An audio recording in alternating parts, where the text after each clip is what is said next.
A hi guys, hello, welcome back to my channel. అబ్బా, వీళ్ళు ఏం చేస్తున్నారని చూస్తురా? ఏం లేదబ్బా. అసలు మా అమ్మ అయితే నా కొరకు క్యారెట్లు కట్ చేస్తుంది.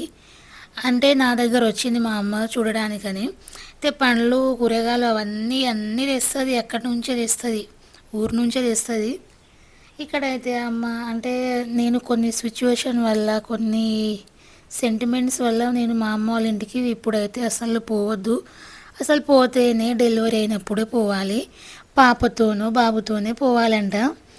అంటే మా దాంట్లో కొన్ని ఉన్నాయి సెంటిమెంట్లు, కాబట్టి అవి నేను నమ్మాలి. అందుకే పోతలేను విలేజ్కి. అందుకే మా అమ్మ నా కొరకు మా అమ్మ వచ్చినప్పుడల్లా నాకు చాలా కేర్గా చూసుకుంటుంది. అసలు మా అమ్మ వస్తేనే నాకు ఎంతో హ్యాపీగా ఫీల్ అవుతాయి. ఎందుకంటే వచ్చినప్పటి నుంచి నాకు అసలు ఏం పని అసలు చేపియదు. మొత్తం పని అమ్మనే చేస్తుంది. నాకైతే రెస్ట్ అబ్బా.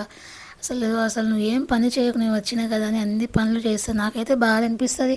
మా అమ్మ ఎప్పుడు వచ్చినా అసలు నా దగ్గర వచ్చినప్పుడల్లా అసలు కూర్చోదు, చెయ్యదు, పనులే చేసుకుంటుంది. నాకైతే బాధ అనిపిస్తుంది. కానీ మా అమ్మ అది చాలా ఫీల్ అవుతుంది. నువ్వు పని చేయొద్దు, నేను చేస్తా, వచ్చినప్పుడల్లా నేనే చేస్తాను. మా అమ్మ నన్ను చాలా కేర్గా చూస్తుంది. అసలు ఎవరికైనా కాకి బిడ్డ కాకికే ముద్దు కదా.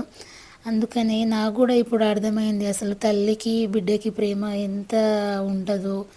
ఆ మూమెంట్స్ ఎంత ఎమోషనల్ మూమెంటో నాకు కొన్ని అర్థమైంది. ఎందుకంటే నా బుజ్జిలో కూడా ఒక పాప ఉంది కాబట్టి, పాప అని చెప్పలేను, పాపనో బాబునో, నా బొజ్జులో ఒక బిడ్డ ఉంది కాబట్టి ఆ మూమెంట్ నాకు కూడా కొన్ని అర్థమవుతున్నాయి.